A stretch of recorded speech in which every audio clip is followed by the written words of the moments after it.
Good Saturday morning, guys. Yeah, I've lied. It's Saturday afternoon. Now, what's happening is Michelle's making lunch, which is going to be our hot dogs because we've got a hankering for it, didn't we? We're going to have hot dogs, and in just over an hour or so, there's going to be qualifying for the Grand Prix, so we shall watch that. But in the meantime, I've got a parcel. Unfortunately, it's not our parcel. It belongs to a different house in the village. Now, they always get these two houses, us and the other house, mixed up, don't they? Yeah. But what usually happens... This is the first time that it's happened that a parcel's come to us and it should have gone to them. So I'm going to go and have to deliver that. So, because they always deliver houses. They're quite nice people, aren't they? Mm-hmm. And they always bring it. So I've got to bring that. Because they might be waiting for that. Now, that is the moral of that story is when the guy knocks on the door and gives you a parcel, wear your glasses so you can read it. I always check. Yeah. Well, that's what you get for sending me to the door, isn't it? See? You know, if you want a job doing, right. Don't give it to Alan.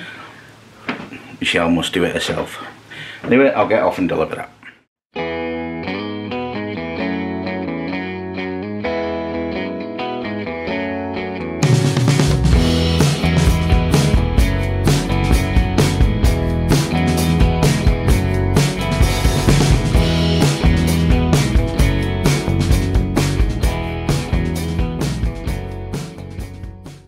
Guys, we just watched the qualifying for the F1. That was quite interesting in the rain.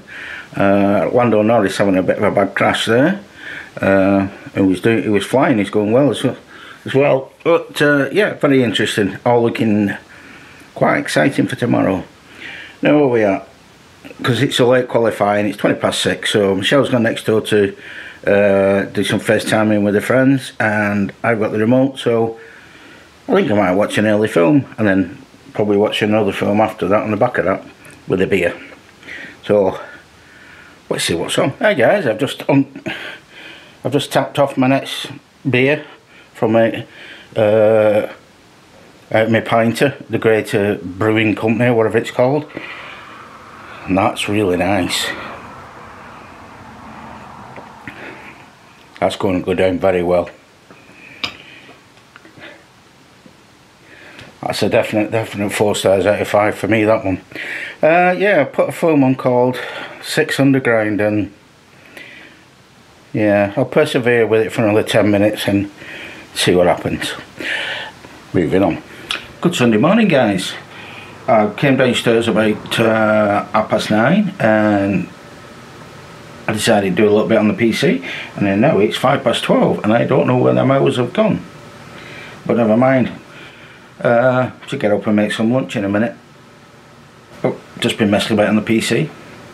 It's a little bit wet outside. I was going to cut the grass today, but that'll wait now. I think we're on holiday in a couple of weeks anyway. I think I'll tackle it then, just leave it until then, because I think I'm out next week. I think we've got a stag do next weekend, so we're going to that on Saturday, so I won't be fit for anything on Sunday, that's for certain.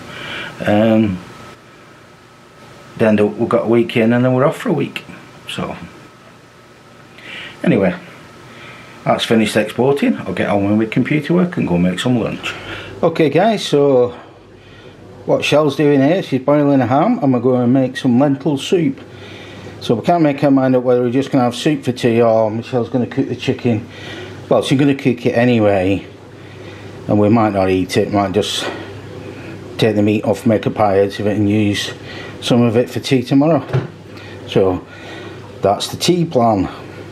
Okay guys, what's happening now? We are watching the Belgian Grand Prix. It starts in 3 or 4 minutes, and yeah, looking forward to it. A bit of what do you call it, a bit of drama yesterday with Lando Norris crashing out just before he qualified, and they managed to put his car back together.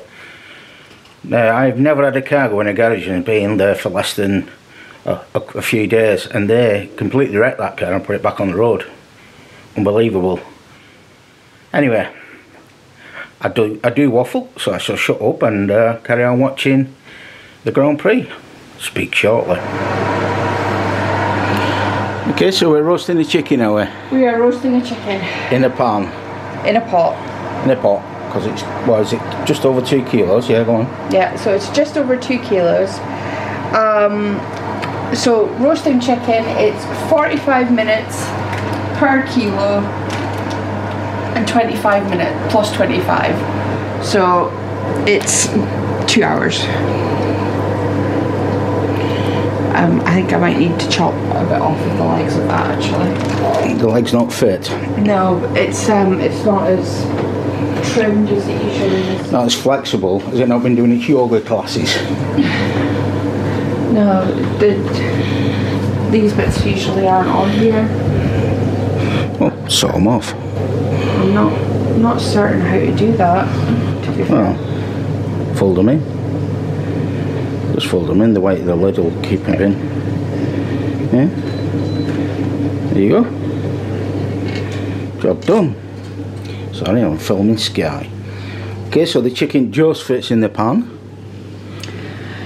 So, what I would do is I would put on a bit of oil. So in this case we want rapeseed, higher temperature. You usually only use olive oil for finishing off or for dressings. It's not really something that I would cook with. So this has got a far higher heat tolerance, rapeseed oil. So to dab in the oil. Oh no, most people would use their hands, but I don't like touching raw meat, so suck up the oil. Bit of pepper. Good bit of pepper, she says.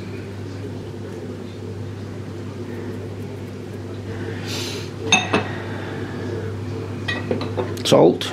Yep, a bit of salt. Now if you were doing, normally I would be doing potatoes and things, so at this point I would have them round the sides, maybe some carrots, but because we're not doing that, because we're having mash and we've got the pre-packed veg, effectively that's it. Lid on, into the oven for the first hour and a half, and then lid off for the last 25, just to crisp the skin up. Okay, so what temperature? I would cook it at 200. So 200 for an hour and 3/4, take the lid off, leave it in for half hour. Yeah. Okay. So, Mr. Chicken, we'll see you in an hour and 3/4. Okay guys, it's been an eventful sporting afternoon. The Grand Prix never went ahead in the end, or well it did. What they did, they followed the safety car around for a few laps and then give half points to everybody from the positions on the grid. Anyway, the chicken's cooked, but we decided we're not really hungry enough for the chicken, so we're just going to have some soup, which is blipping away there. But in the meantime, Michelle's upstairs having a soak in the bath, and I'm going to make myself up another 10 pints of Waltham Forest cider, because Michelle asked me, because I've got it wrong. It's not next week then the week after that we're on holiday. We've got next week and then we're on holiday, so Michelle asked me to do some cider so she can have a drink when we're off. So that's what I'm doing. I've cleaned out the barrel now, just go back to sterilise it and get it all going. Okay guys, so there we go. A Waltham Forest dark fruit cider fresh press and I remember to put the yeast in this time. Not the first time I had to take the lid back off again and put the yeast in. Always do that. But the few times I've brewed it, I've forgotten twice out of probably the 4 times. But anyway, it's on the go now. I'm going to put that in a quiet place now, quiet cool place, and let it do its business for, I think it's a minimum of 4 days this one. Probably 5, but we'll figure it out. Moving on. Okay guys, so there's tea, lentil soup, 2 sausage rolls, warmed up by my own oven. It's all in the presentation obviously.